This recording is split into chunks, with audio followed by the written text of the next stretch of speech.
I've made my way through some valleys and desert, believing that I'd get lost. I stood at the foot of what felt like Mount Everest, knowing I had the strength for the climb. 'Cause through every trial, each test and temptation, one thing is sure every time. Over and over, again and again, God is faithful. Over and over, again and again, through it all, He's made me able to stand and survive, to come through alive when it sure looked like I couldn't win. But Jesus is with me, so I'll claim the victory over and over again.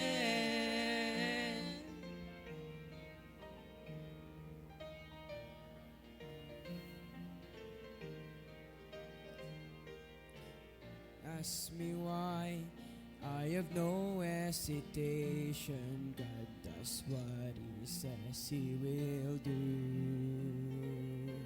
Well, I'll simply say every battle has taught me there's nothing He won't help me through. So why should I dwell on the hardships and struggles when I look just beyond them? I see the way this will end is with great celebration, and deep in my heart I believe.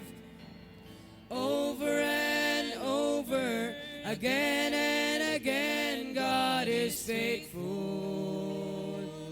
Over and over, again and again, through it all, He's made me able to stand and survive, to come through alive when it sure looked like I couldn't win. But Jesus is with me, so I'll claim the victory over and over again. Over and over, again and again, God is faithful. Over and over, again and again, through it all, He's made me able to stand and survive, to come through alive when it sure looked like I couldn't win. Jesus is with me, so I'll claim the victory over and over again. Jesus is with me, so I'll claim the victory over and over, over and over, over and over again.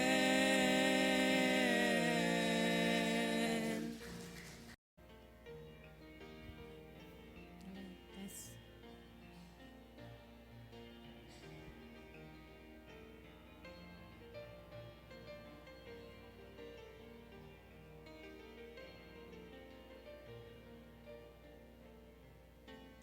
It is hard to understand God's purpose in our lives.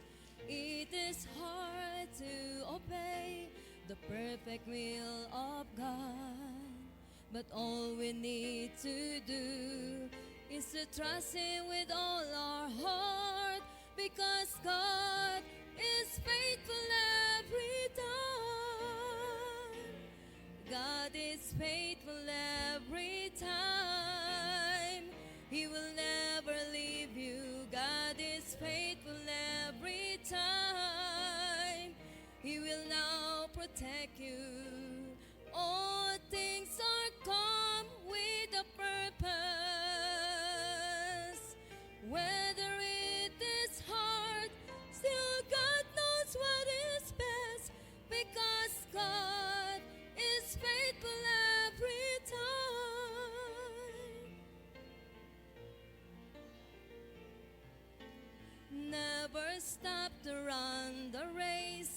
God has set before us. Do your best to reach your goal, and God will take the rest. Lay aside your burden at His feet, because God is faithful every time. God is faithful every time. He will never leave you. God is faithful every time. He will now protect you. All things are come with a purpose. Whether it is hard, still God knows what is best, because God is faithful every time. Whether it is hard, still God knows what is best, because God is faithful every time. God is faithful every time.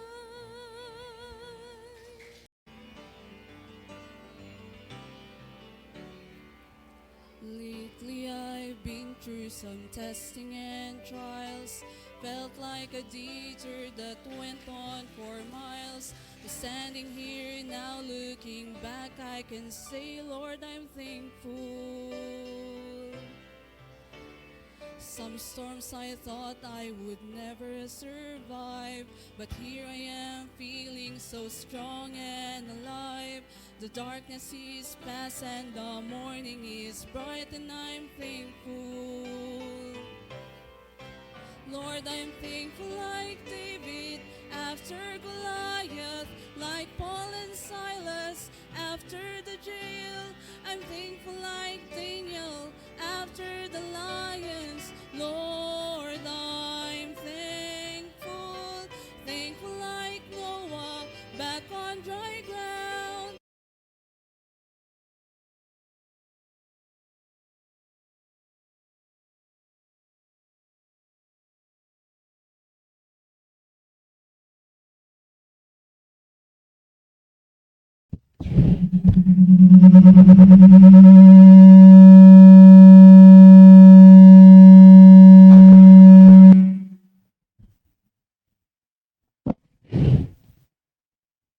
Amen. Good morning po sa ating lahat. Isang mapagpalang umaga po ulit sa atin at muli kami po ay nagbabalik, ang inyo pong host every Tuesday, ang Next Generation. Yan, magandang umaga po sa inyo pong lahat. Bumati ka naman pong para hindi ka parang props lang Good morning po dyan. sa inyong lahat. Ayan, and of course meron po tayong mga live audience dito, and good morning po sa ating mga naka-live dyan sa umaga pong ito. Yan. At unang-una ay nandyan si Sir Ariel. Sir, good morning po. And kay Ma'am Apple. Ganon din sa Cagayan dyan. Kila Auntie Vivian. Good morning po sa inyo. Sino pa dyan, Sir? Si Ma'am... Sino yan? Ay, Sir Digno. Yan. Magandang umaga po, Sir Digno. Kay Ma'am Margie. Yan. Ma'am Margie, good morning po sa inyo, Ma'am. And kay Sir Gilbert Hofer. Sir Gilbert, good morning po sa inyo, sir. Ayan. Of course, andyan sila Ma'am Emilia. At yung mga iba pang nanonood ay magandang umaga po sa inyo. Ayan. At i-share nyo po yung link na ating devotion para marami pong makapakinig sa umaga pong ito. And most especially, mga high schoolers, mga young people, mga parents, maganda po ay makasama po ninyo ang inyo pong mga anak na nakikinig ng salita po ng Diyos sa umaga pong ito. This month of May, alam niyo po, napakaganda na ating topic at nasimulan na po ito nung Sabado, na commit to win souls and discipleship. Yan, commit to win souls and discipleship. So, mga kapatid, napaka-basic, ngunit nakakalungkot, ito pa yung naniniglect natin, no? Naniniglect ng marami, ng karamihan mga anak ng Diyos. Kaya nga, tignan natin mga young people, involved ba tayo ngayon sa soul winning? Diba? Kamusta yung ating soul winning life? Kamusta yung ating pagdi-disciple. Meron ka bang disciple ngayon? Meron ka bang tinuturuan ngayon? Meron ka bang laging bit-bit pag ikaw ay pumupunta sa simbahan? Or paano tayo magbibit-bit ng iba sa napunta sa simbahan kung tayo ang wala? Unang-una na tayo ang unang-una hindi pumupunta sa church, 'di ba? Kaya ito'y pag-uusapan po natin to commit in soul winning and in discipling others. Ano po, kaya napakahalaga nito na maunawaan natin uli, ma-refresh ulit tayo, lagi tayong mapaalalahanan. Sabi nga natin, pagpaulit-ulit, ano po, dito natin laging maaalala. Alam naman natin, soul winning, discipleship, lagi na natin naririnig to eh. Di po ba? Pero bakit maraming hindi pa rin nag-involve? Sabi ko nga sa atin mga young people, i-check nyo activity nyo kung pangunahin ba dyan yung soul winning, pangunahin ba dyan yung ating discipleship. Remember that ang soul winning is, narinig na natin ito, soul winning is pulling unbelievers from hell. Di ba? Sabi ng Bible, pulling them out of the fire. Hinihila po natin ang mga unbelievers, yung mga walang Kristo, mga kapatid, mula sa impyerno. Okay? Hinihila natin sila paalis sa impyerno. Of course, not literally, but through sharing the gospel, mga kapatid, inaalis natin yung kaluluwa para hindi sila mapahamak sa lugar na impyerno. Soul winning is pulling unbelievers from hell, and discipleship is pulling them from the world. Okay? Discipleship is pulling them from the world. Kasi mga kapatid, kaya natin discipling is teaching. Okay? Tinuturuan po natin sila. Okay? Kaya nga, tinuturuan po natin sila para mahila po yung kanilang buhay, yung kanilang kaluluwa sa sanlibutan ito. Okay? Soul winning ay hinihila natin sila sa impyerno, at ang pagdi-disciple po mga kapatid ay hinihila natin sila sa sanlibutan ito. Kaya our ultimate goal as a believer, bilang tumanggap sa Panginoon Kristo, remember, as a believer. Mga kapatid, pag sinabi mong believer, ay ikaw yung isa ka sa naniwala sa ginawa ng Panginoon Kristo sa atin at meron kang Kristo sa iyong puso. Okay? So, hindi po ito trabaho lamang ng mga full-time staff, hindi lamang po ito trabaho ng may mga ministry, kundi ito po ay trabaho ng lahat na nagsasabi na tumanggap sa Panginoon Kristo. Our ultimate goal as a believer is not only to share to them the gospel. Kaya nga, hindi lang, ang goal natin mga kapatid ay hindi lang sila ma-sharean ng ebanghelyo ng Panginoon. Not only na makakilala sila sa Panginoon Kristo, tumanggap sila sa Panginoon Kristo, but to teach them to live upon the gospel. Okay? Not only to share to them the gospel, but to teach them. Tuturuan natin sila na mamuhay sa kanilang pagtanggap sa Panginoon Kristo. Dahil hindi po nagtatapos sa pagtanggap sa Panginoon Kristo. Kaya tinuturuan natin sila, ngayon tinanggap nila si Kristo, ano naman yung susunod? Kaya nga, soul winning is the foundation of everything in our Christian life. Ito po ang pinakapundasyon. Okay? Ito po yung pinaka-basis of everything in our Christian life. Everything in our Christian life stands upon our soul-winning life. Okay? Lahat po ay nakasalalay sa ating soul winning. It is the ground of every aspect that we do as a believer. Ito po yung ground. Okay? Ito yung pinagtatayuan ng lahat ng ating ginagawa bilang tumanggap sa Panginoon Kristo.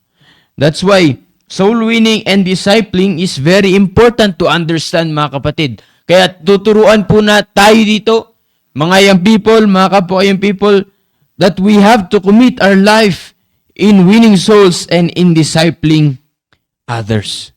Okay? Kaya number 1, soul winning and discipling is our main responsibility. Paulit-ulit na po ito mga kapatid. Sabi ko nga po sa inyo, wala na pong bago dito sa ating pinag-usapan. Soul winning and discipling or discipleship is our main responsibility. Okay? Buksan po natin ating Bible sa Matthew chapter 4 in verse number 19. Basahin mo nga pong yung Matthew chapter 4 in verse number 19. Soul winning and discipleship, mga kapatid, it is our main responsibility. Basahin mo, Matthew 4:19. Matthew chapter 4 verse 19. And he said unto them, Follow me, and I will make you fishers. Amen. Follow me and I will make you fishers of men. Okay? Tandaan po natin, mga kapatid, nung tinanggap natin ang Panginoon Kristo, okay, sabi ng Panginoon sa atin, kung tayo ay susunod sa Panginoon, He will make us fishers of men. Ano po ibig sabihin ng fisher dito? Yung taga-huli, ay taga-bingwit. Diba? Ginagamit nga ito sa nangingisda. Diba? Fishermen. Ang mga fishermen, ang kanilang trabaho ay mamingwit ng isda. Yan ay, bakit? Anong gagawin nila doon? Pangkabuhayan nila yun. Ano po? Kailangan nilang gawin yun dahil doon sila kumukuha ng kanilang ikinabubuhay. Why? Because they are fishermen. Pero alam niyo po ba, tayong mga anak ng Diyos, bilang nagsabi ng Panginoon Kristo, sabi ng Biblia, pag meron binigay ang Diyos sa atin na responsibility, and that is to win souls. Okay? We are fishers of men. Sabi ng Panginoon, hindi tayo mangingisda ng isda, kundi tayo po ay mangingisda ng tao. Ano po sabi ng Bible dito pa sa Mark chapter 1 in verse number 17. Ayun, buksan natin ating Bibles. Mark 1 in verse number 17. Sabi po ng Bible dito, and Jesus said unto them, Come ye after me, and I will make you to become fishers of men. Tinatawag tayo ng Panginoon. Okay. Tinatawag tayo ng Panginoon hindi po para maging kung ano-anong posisyon sa mundong ito, para makilala tayo sa mundong ito, or kung ano-anong trabaho na ino-offer ng Diyos sa atin, but ano pong klaseng responsibility that God is giving to us to be a fisher of men. Okay? That's why soul winning and discipling is our main responsibility.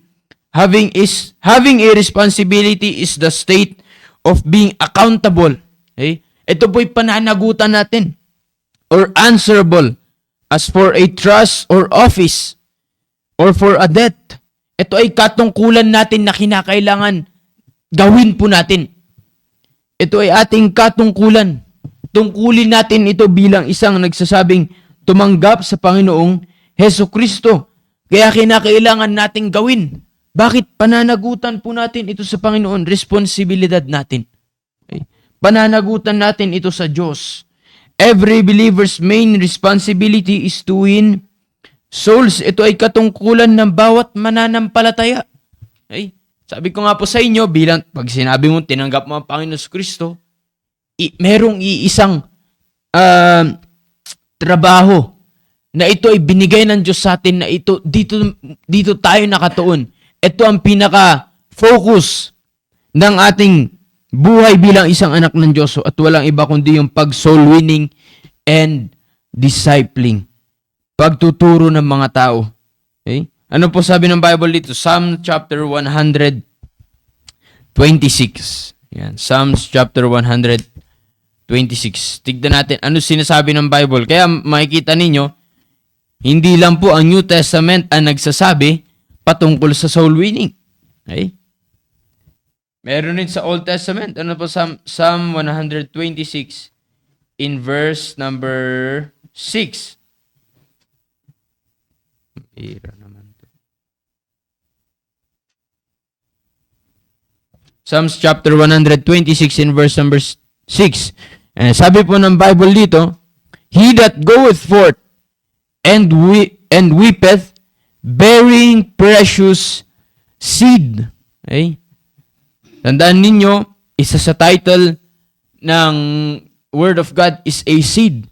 Para itong buto na itinatanim. Bakit? Ito po'y tumutubo. bearing precious seed, shall doubtless come again with rejoicing, bringing his sheaves with him. Diba? Kaya nga meron tayong kanta na, bringing in the sheaves. Sabi ng Bible, bringing his sheaves with him. Another verse in Matthew chapter 10, in verse number 7. Yeah, Matthew chapter 10, in verse number 7.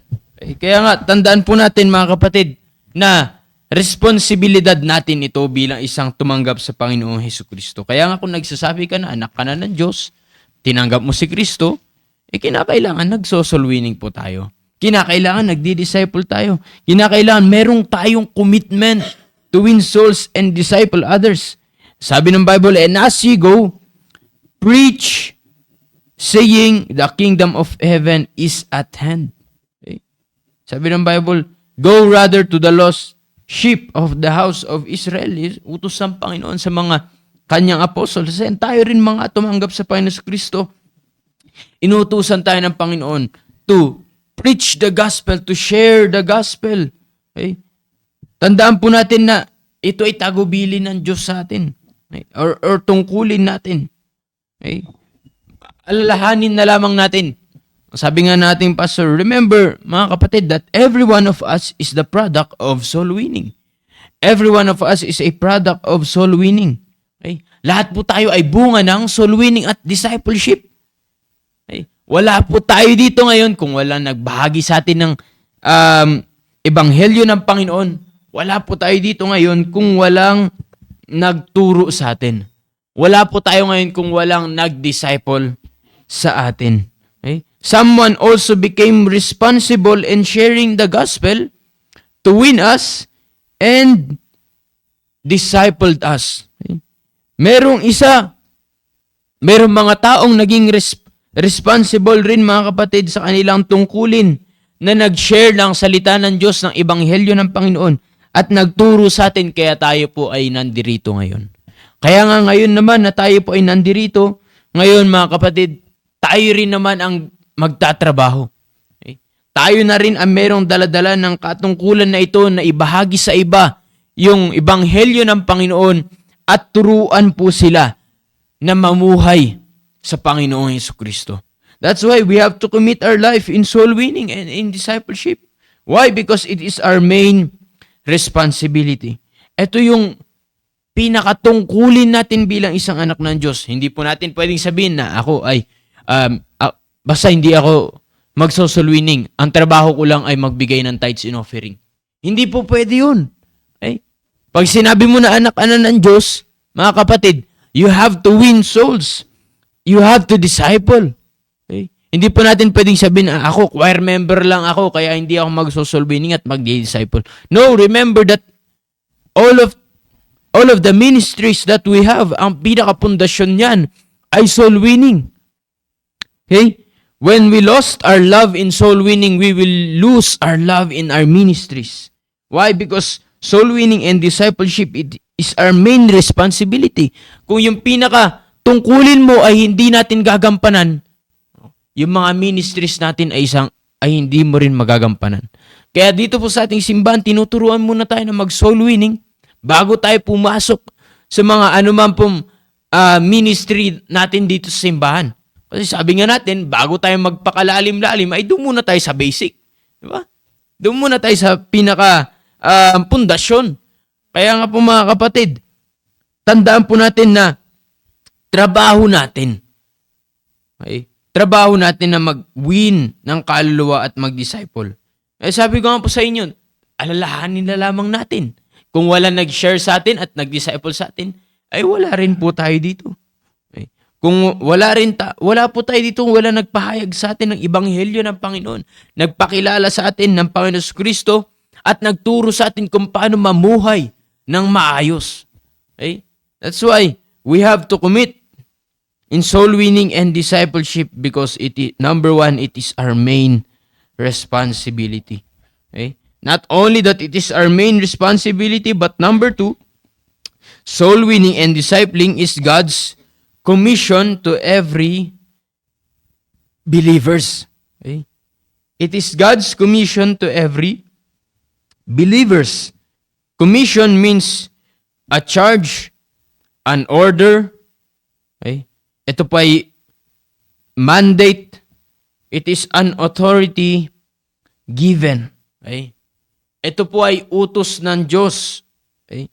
Ito po ay mandato ng Diyos. Ito po ay otoridad na nanggaling sa Diyos. Okay? Ito ay otoridad na nanggaling sa Diyos na ibinigay sa atin. Ano pong klaseng authority ito? Hindi ito authority na para ito authority hindi katulad ng posisyon sa gobyerno or sa anuman pong tawag dito, opisina, kundi ito po ay otoridad na galing mismo sa Diyos, mga kapatid. Ito po ay nanggaling sa Diyos. Kaya nga, it is God's commission. Ito ay utos na nanggagaling sa Diyos na kinakailangan, nararapat nating sundin. Ito ay tagubilin ng Diyos. Kaya nga, meron tayong tinatawag na Great Commission. Okay? At ano po ang nakapaloob sa Great Commission? Soul winning, baptism, and discipleship. Okay? Matthew chapter 28 or 25. Okay. Matthew chapter 25. Very familiar ito sa atin. Ano po Matthew chapter 25. Ay, 25. Sorry, 28 pala tama. Chapter 28 in verse number 18. Ayan, tignan po natin. Verse number 18. Sabi ng Bible, and Jesus came and spake unto them, saying, ano po sabi ng Panginoon? All power is given unto me in heaven and in earth. Ay, nagpapakilala ang Panginoon sa Kristo para maalala natin lagi, mga kapatid, na God, Jesus is all powerful in heaven and in earth. And in verse number 19, sabi ng Bible, go ye therefore. Okay? To go ye therefore. Yan, ito po ay evangelizing. Okay? What is evangelizing? Evangelizing is soul winning. Ito po ay dadala natin ng kaligtasan. Okay? Go ye therefore and teach all nations. Okay? Baptizing them in the name of the Father and of the Son and of the Holy Ghost.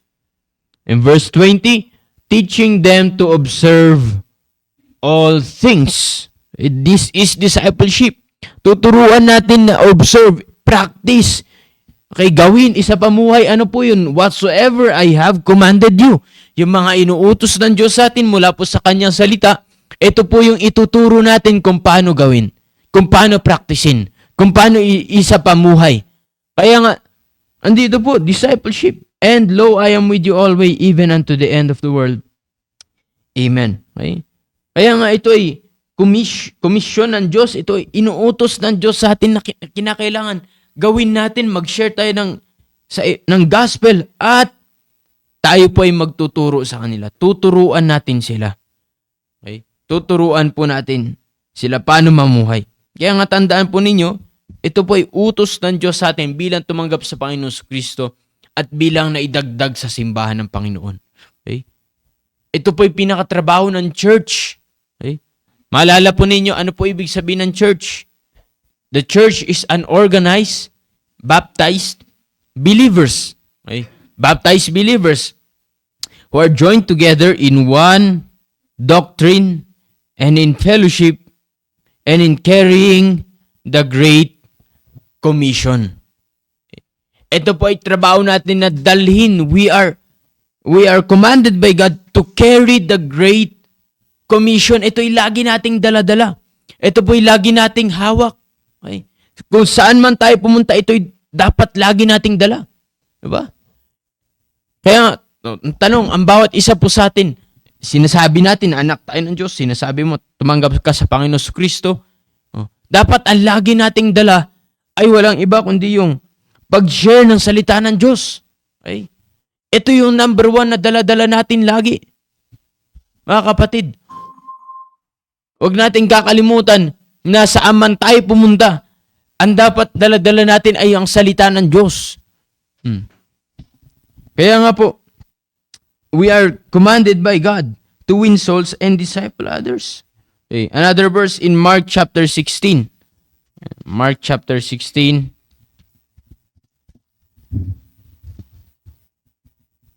In verse number 15. Ano po sabi ng Bible dito? And he said unto them, Go ye into all the world and preach the gospel to every creature. Okay? To every creature. He that believeth and is baptized shall be saved, but he that believeth not shall be damned. Okay? Kaya nga kinakailangan po, ito ay gawin natin. Bakit inuutos ng Diyos yan? And in verse number 19, makikita po natin, So then, after the Lord had spoken unto them, he was received up into heaven and sat upon on the right hand of God. And they went forth and preached everywhere. Okay? Nung sila ay iniwan ng Diyos ng kanyang tagubilin, ano pa ginawa agad nila? They went forth and preached everywhere. Okay? Kahit saan, mga kapatid, anong ginawa nila? Nag-share sila ng salita ng Diyos. Ganun rin po dapat tayo bilang mga nagsabing anak ng Diyos. Dapat kahit saan, ang daladala natin ay ang ebanghelyo ng Panginoon. Kahit saan ay dapat meron tayong katapangan na ibahagi ang Panginoon Kristo sa iba. Okay? The Lord working with them, sabi ng Bible. And confirming the word with signs following. Amen. Kaya nga, tandaan po ninyo, pag tayo po ay nag-soul winning at nagdi-disciple, ang kasama natin ay ang Panginoong Hesukristo. Bakit? Iyan ay kanyang trabaho na ibinigay sa atin. Okay? Ito ay utos niya na binigay sa atin. Kaya nga pag ginawa po natin ito, ang kasama natin ay ang Panginoon. Sabi ng Bible, Lo, I am with you.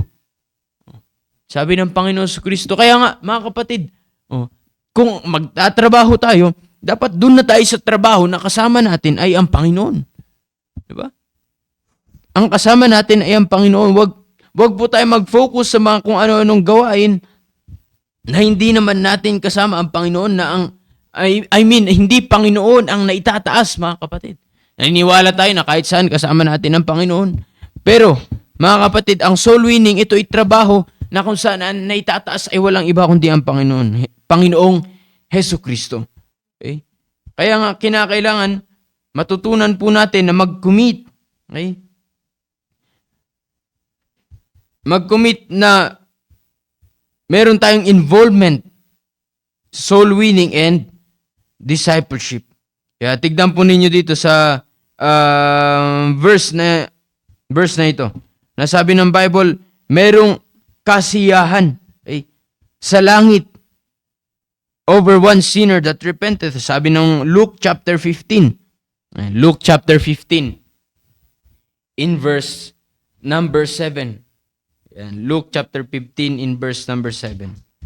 Sabi po ng Bible dito, I say unto you that likewise joy shall be in heaven over one sinner that repenteth, more than over 99 just persons which need no repentance.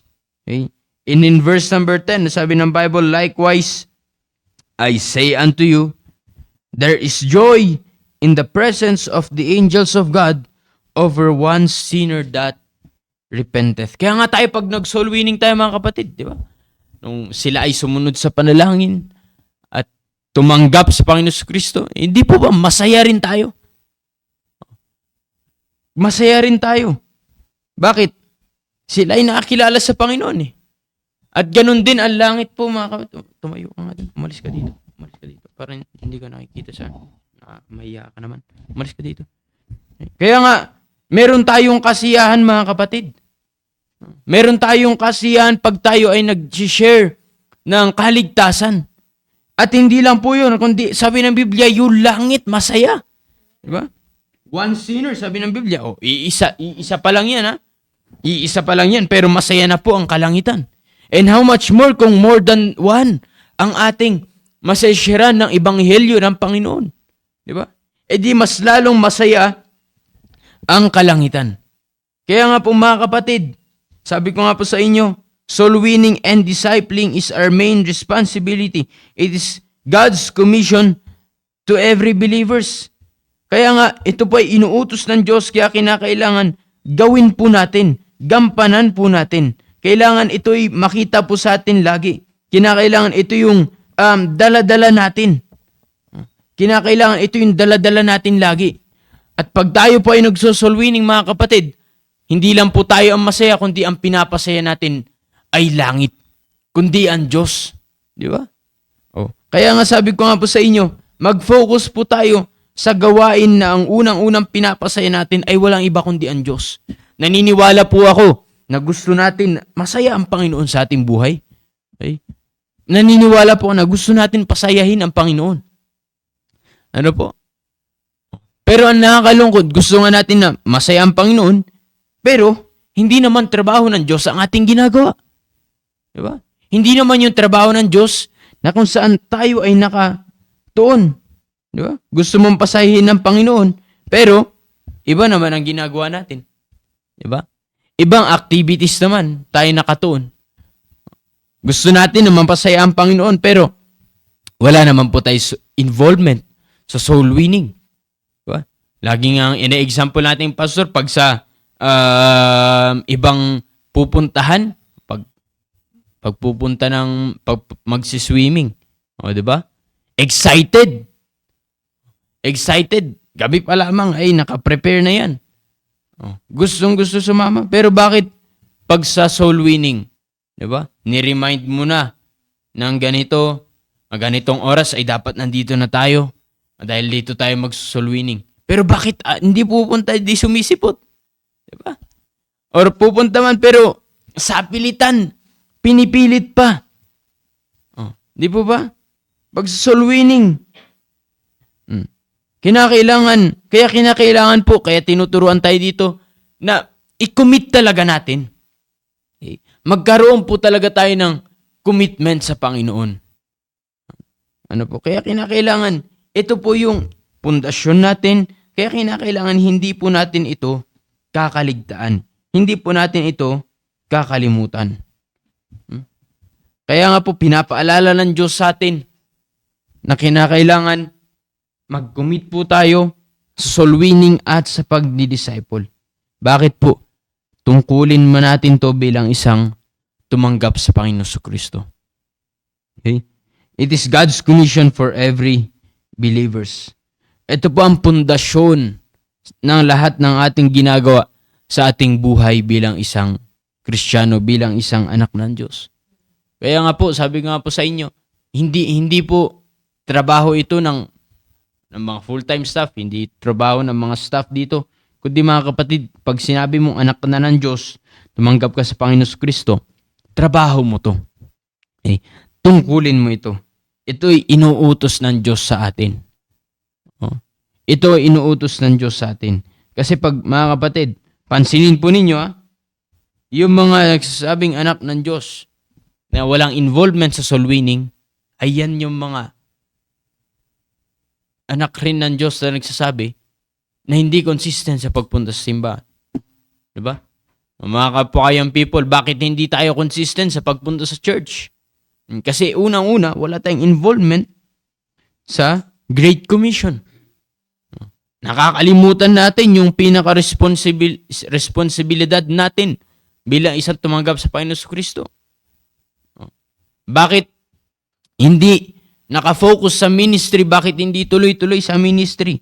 Bakit? Kasi walang involvement sa soul winning. Wala pong involvement sa discipleship. Diba? Bakit hindi po tayo faithful sa giving? Because we are not also faithful in soul winning. Diba? Kaya nga, all of it are connected to soul winning. Lahat po ay konektado sa pag-win ng kaluluwa. Yan ang pinakapundasyon sa lahat ng bagay sa mundong ito. Sa atin bilang isang mga anak ng Diyos. Okay? Kaya nga, pag tayo naman ay nag-soul winning, masaya po tayo. Andun ang totoong kasiyahan. Kaya kinakailangan matutunan po natin mag-soul winning. Okay? Kaya nga sabi ng ating pastor, a soul winner will always love to win souls and disciple. And a soul winner will always love his ministry. Okay? Why? Because ministry is the extension of soul winning. Ministry is the extension of soul winning. Bakit? Kasi ano po ba ang ministry? Ministry is always serving people. Tao pa rin, mga kapatid. Kaluluwa pa rin ng tao. Kaya nga po, mga kapatid, nagsisimula lahat sa soul winning. Okay? Nagsisimula po lahat sa soul winning. Kaya po napakalaga na tayo ay mag-win ng kaluluwa. Okay? Tayo po ay inuutusan ng Diyos. Kaya kinakailangan mag-commit po tayo sa trabaho pong ito. Okay? Mag-commit po tayo sa trabaho pong ito. Ayan. At syempre, tanungin nga rin natin itong mga live audience natin dito. Kung kamusta yung kanilang pag-soul winning. Ayan. Kamusta yung kanilang pag-soul winning. Maganda sabihin ninyo, ako po ay merong involvement sa soul winning. Ako po ay merong involvement sa soul winning. At ano ang maganda sa pag-soul winning? Maganda i-share ninyo sa mga nakikinig sa atin. Ano maganda sa pag-soul winning? Ang maganda po sa pag-soul winning, katulad ng pinag-usapan natin, ay napapasaya natin ang langit. Bakit po? Kasi merong isang patutungo sa impyerno, ngunit nakarinig ng kaligtasan, sa langit na ang tungo, kaya masaya ang langit, masaya ang Panginoon. Yun ang kagandahan pag nag-soul winning ka. Kaya tanungin nga natin itong mga ito ay mga mga high schoolers na rin 'tong mga 'to. Mga high schoolers po itong mga ito. Tatanungin natin kung meron ba silang involvement sa soul winning at ano yung kanilang experience sa soul winning. Ano yung maganda pag ikaw ay nag-soul winning. Sige, tanungin nga natin sila. Sige nga. Sige, sir. Okay. Joanna, mauna ka dyan, Joanna.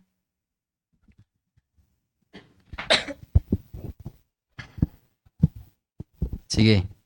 Morning po sa ating lahat. Ang maganda pong natutunan ko po, ang maganda po sa soul winning ay kapag ikaw po ay nag-soul winning po ay naitataas mo po ang Panginoon at nagiging kasama po ang Panginoon sa soul winning at nagiging masaya po yung mga nasa langit. Mm-hmm. Kaya po Bilis maganda po yung pag-swimming ay pinapasaya po lahat yung Panginoon at madadala po. Patay.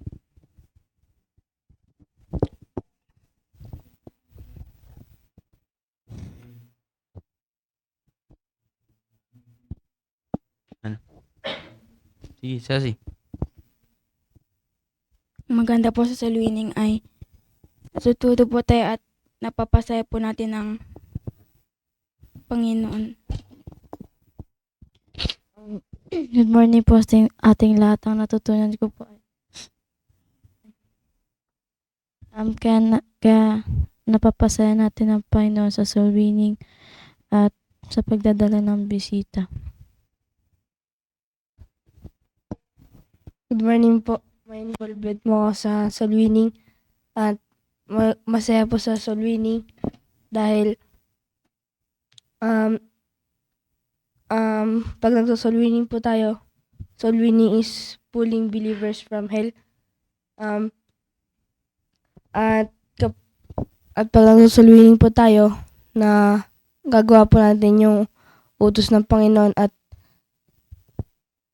matututo rin po tayo mag-commit na mag-disciple. At pag nagso-soul winning po tayo, mamahalin po natin yung soul winning natin. At pag minahal po natin yung soul winning natin, mamahalin din po natin yung ministry natin. Yun lang po. Alam nyo, ang kagandahan po talaga sa soul winning, ang kagandahan na meron kang involvement sa soul winning ay sabi nga ng pastor, ng ating pastor, yung taong involved sa soul winning at discipleship, yan yung Kristiyano na laging excited para sa Panginoon. Diba? Yan yung taong laging excited Yan yung hindi nagmumurmur sa mga programa ng ating simbahan. Okay? Na every time na meron tayong mga activities dito sa church, yan yung hindi nagrereklamo. Bakit? Soul winner eh. Diba? Ang kanyang puso ay para sa iba talaga.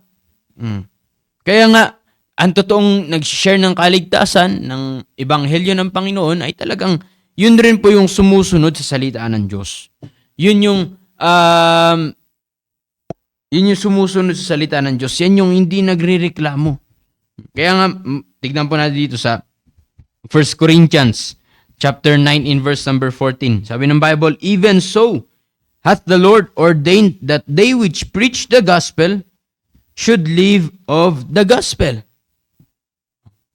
Kaya nga sabi ko nga po sa inyo, tayo po ay nag-soul winning para ipakilala yung ebanghelyo at dinidisciple natin sila para mamuhay sa ebanghelyo rin ng Panginoon. Sabi ng Bible, they which preach the gospel should live of the gospel. Ganun rin tayo. Pag tayo po ay nag-soul winning, kinakailangan tayo po yung unang-unang sumusunod sa salita po ng Diyos. At mga kapatid, ang taong sumusunod sa salita ng Diyos ay yan rin po yung taong nag-soul winning. Kaya sabi rin verse number 16, for though I preach the gospel, I have nothing to glory of, for necessity is laid upon me, yea, who is unto me if I preach not the gospel? Di ba? Kaya nga, ano po sabi ni Apostle Paul? Nakakaawa ang isang nagsasabing anak ng Diyos, ngunit hindi naman nagsishare ng kaligtasan. Di ba? Nakakaawa ang isang anak ng Diyos na hindi ginagawa yung ating responsibilidad sa Panginoon. Di ba? Nakakaawa ang isang anak ng Diyos na hindi sumusunod sa utos ng Panginoon. Tandaan po natin na lahat po natin ginagawa dito sa mundong ito o pinagkakabisihan natin at wala namang connection, soul winning at discipleship, hindi po yan tatanungin ng Diyos. Okay? Isang araw, haharap tayo sa hukuman ng Diyos. Ang tatanungin ng Diyos ay kung tayo po ba ay naging kagamit-gamit sa soul winning at sa discipleship. Diba? Sabi ng verse number 7, for if I do this thing willingly, I have a reward. Mga kapatid, pag tayo po ay nag-soul winning, ay merong reward ang Diyos sa atin. But if I against my will, a dispensation of the gospel is committed unto me, what is my reward? Verily that when I preach the gospel, I may make the gospel of Christ without charge, that I abuse not my power of the gospel. For though I be free from all men, yet have I made myself servant unto all, that I might gain the more. Kaya nga po mga kapatid, tandaan po natin na ang ginagawa po natin ito ay hindi lamang po ito para dito sa mundong ito, kundi ito po ay merong reward sa langit. Soul winning is a rewarded work, mga kapatid. Soul winning is a rewarded work. And what is our reward? Sabi ng Bible, an incorruptible crown and not a corruptible. Kaya nga po, mga kapatid, gusto natin ng mga reward sa mundong ito, pero mga kapatid, isang araw masisira yan. Ang pinakamagandang reward, ang pinakadakilang reward ay yung reward ng Diyos na nasa langit. At yan po ay ating matatanggap kung tayo po ay merong involvement sa pag-preach ng gospel ng ebanghelyo ng Panginoon. In Colossians, sabi ng Bible dito sa Colossians chapter 1, in verse number 28, to whom, sa verse number 27 po muna tayo. Sabi ng Bible, to whom God would make known what is the riches of the glory of this mystery among the Gentiles, which is Christ in you, the hope of glory. And in verse number 28, whom we preach. Okay? Sino po yung ating pinipreach? Walang iba kundi si Kristo. Warning every man. Diba? Winawarningan natin ang bawat mga tao. Bakit po? Ang kanilang kaluluwa ay patutungo sa impyerno. And teaching every man in all wisdom, that we may present every man perfect in Christ Jesus. Okay? Kaya nga po, mga kapatid, tandaan po natin lagi that we have to be committed in our winning souls, in our soul winning and discipling. Okay? Bakit po? Mahalaga ang kaluluwa po ng tao. Okay? Mahalaga po ang kaluluwa ng tao. If we will not be responsible and if we will not obey God's commission to us, paano na lamang po yung kaluluwa ng ibang mga tao sa ating paligid? Paano na lamang po yung kaluluwa ng mga taong wala pang pagkakilala sa Panginoon Kristo? Ang sabi ng Bible ay straight sa impyerno ang tungo ng mga kaluluwa ng mga yan. And mga kapatid, sabi ng Bible, we are accountable for that. Tayo po ay pananagutan natin yan sa Panginoon. O, di ba? Meron kang classmate noon, o lagi mong kasama, araw-araw mo nakakasama sa school, o pero hindi mo man lang nabahagian ng ebanghelyo ng Panginoon, gospel ng Panginoon. E paano kung dumating sa kanya yung kamatayan at sa impyerno ang tungo nila? Sino sisisihin nila? Di ba? Tayo na hindi nag-share ng kaligtasan. Meron kayong mga ka-workmates na araw-araw ay kasama ninyo. Ilang oras ninyong kasama sa inyong trabaho, ngunit hindi mo man lang naipakilala ang Panginoon Kristo. Isang araw pag dumating yung kamatayan sa kanya, sisisihin tayo. Bakit? Hindi mo man lang na-share yung kaligtasan. Hindi mo man lang bahagi yung kaligtasan sa kanya. Hindi mo man lang naipakilala ang Panginoon Kristo. Meron kang mga kaibigan, hindi pa nakakilala sa Panginoon Kristo. Dumating yung kamatayan. Hindi natin alam kung kailan darating ang kamatayan. Hindi mo lang napakilala ang Panginoon Kristo, pero sa kaibigan mo, diba? Lagi mong kasama. Diba?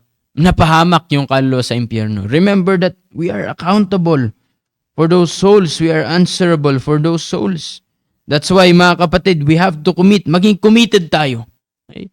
Dapat gumawa po tayo ng commitment sa Panginoon na simula ngayon, ako ay magiging soul winner at magiging discipler. No? Magtuturo po tayo sa mga buhay ng mga tao. Diba? Kaya kinakailangan, tayo po mga nagsasabing anak ng Diyos na tayo matatagal na, kinakailangan maging maayos po tayo. Okay? Dapat makita sa atin na meron tayong maayos na soul-winning life and sa ating pagdi-disciple. Kasi ano po ang ituturo rin natin sa iba kung tayo mismo ang hindi maayos? Diba? Ano ituturo natin sa iba kung tayo mismo ay hindi maayos? Kaya nga, napakahalaga po na ito'y matutunan natin bilang isang mga anak ng Diyos. Okay? So, number 1, ay it is our responsibility that God has given to us. And number 2, ay it is God's commission for us. It is God's commission for us. Kaya nga po mga kapatid, I hope na tayo po ay napaalalahanan na kinakailangan wag po nating kakaligtaan yung ating trabaho na mag-share ng salita ng Diyos at mag-disciple. Okay? Kaya napaka-importante po ng ating trabaho na ito. Kaya nga, sa bawat isa po sa atin, sa mga nakikinig, ay kinakailangan po, meron tayong involvement dito. Okay? Meron po tayong involvement dito. Kaya kita nyo naman po, pag wala tayong soul winning, wala tayong discipleship, sino po yung dadalhin natin sa church? Diba? Sino yung madadala natin mga bisita? Dito sa ating simbahan. Kaya kinakailangan po, mag-commit po tayo. Manahimik na kayo. Mag-commit po tayo na meron tayong involvement sa soul winning. Meron tayong involvement sa discipleship. Amen? So, I hope na kami po ay naging blessing po dito sa inyo, sa lahat po ng mga nakikinig. Sa umaga pong ito, kami po ay muli nagpapasalamat. Ito pa ng dalawa, yung natutunan ninyo, i-share nyo rin sa ating mga viewers. Sige po.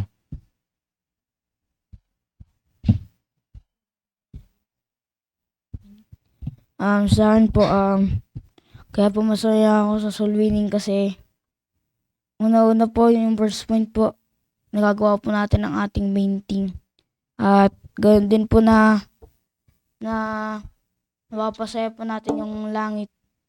Kasi kahit isang soul winning lang po na nagagawa po natin, napapasaya na po natin yung langit. Pero hindi pa rin po na porket isa lang po na soul winning ay napapasaya po natin yung langit, kundi kahit isa lang po, maganda pa rin po na mas damihan po natin para mas masaya po ang langit. At kaya rin po ako masaya sa pagsusul winning ay kasi napapamahal po sa tunan ko po magmahal at yun po.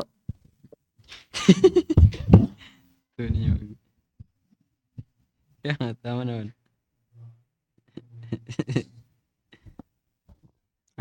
Gandang umaga po sa inyo lahat. Masaya po ako sa winning dahil sa first point na yun, nagagawa natin yung tungkulin na dapat nating gawin. Dun sa Matthew 28 na go ye therefore. Kailangan natin mag-soul winning. Kailangan natin go dun. Kailangan nating humayo para magkayag na salita ng Diyos. Yan. Pag nagsosoul winning tayo, napapasaya natin yung langit.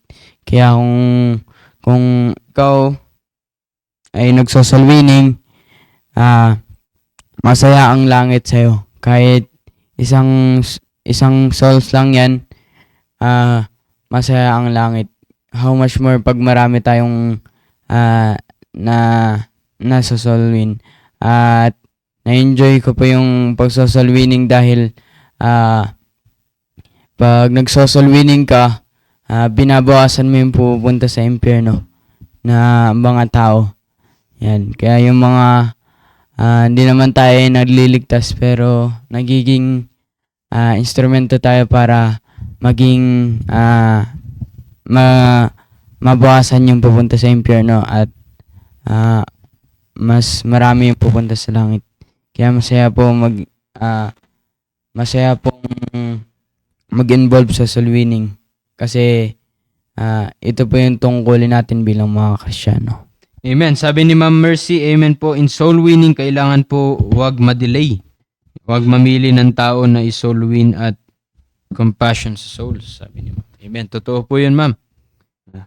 Kaya maraming salamat po sa lahat na nakinig. Nandito si Brother Erwin, si Ma'am Virgie. Ma'am, good morning. Sila Ma'am Vicky. And of course, ating pastor. At sino pa hindi natin nabati dyan, sir? Mga nakinig sa mga ito. Si Ma'am Heidi. Yan, Ma'am Heidi, good morning po, Ma'am.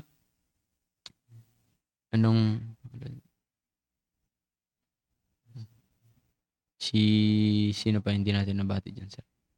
Si Brother Hensi. Sir Hensi, good morning, sir. Yan, thank you for watching. Ma'am Gina, good morning po, ma'am. Salamat po sa pakikinig.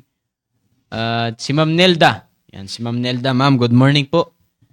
Thank you po sa inyong pakikinig. And si Ma'am Beth. Ma'am Beth, good morning po sa inyo, ma'am. Kila Ma'am Lisa.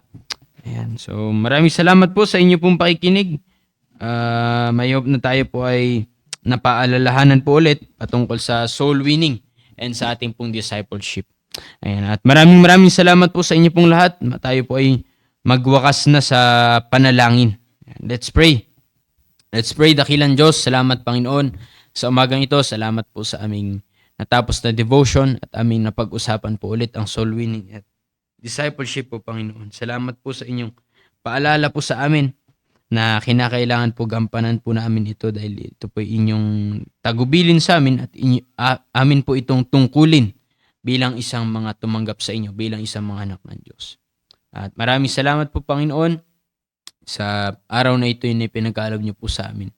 At tulungan niyo po ang bawat isa na sa kanilang pagpunta sa kanilang mga trabaho, mga gagawin, ang unang-una pong maitataas kundi po kayo po, Panginoon. Magkaroon po ang bawat isa ng involvement sa pag-share ng inyo pong salita po, Panginoon, sa iba. At Panginoon, patawad po sa aming pagkukulang at pagkakasala. Ito po aming dalangin sa pangalan ni Jesus. Amen. Amen. Thank you po and God bless po ulit sa bawat isa po sa atin. Maraming salamat po.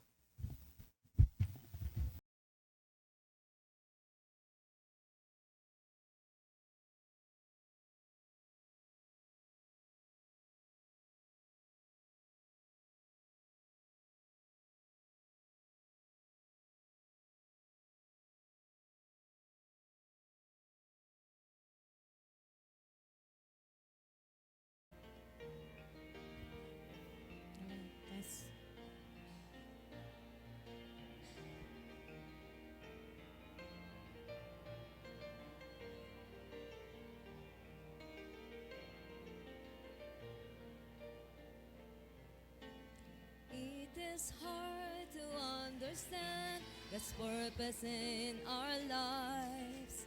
It is hard to obey the perfect will of God. But all we need to do is to trust Him with all our heart, because God is faithful every time. God is faithful every time.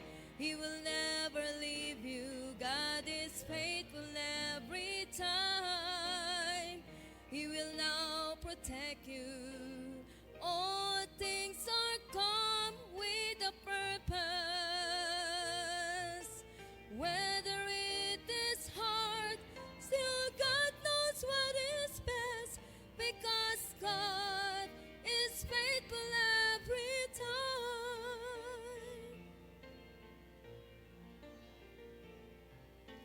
Never stop to run the race that God has set before us. Do your best to reach your goal, and God will take the rest. Lay aside your burden at His feet, because God is faithful every time. God is faithful every time. He will never leave you. God is faithful every time. He will now protect you.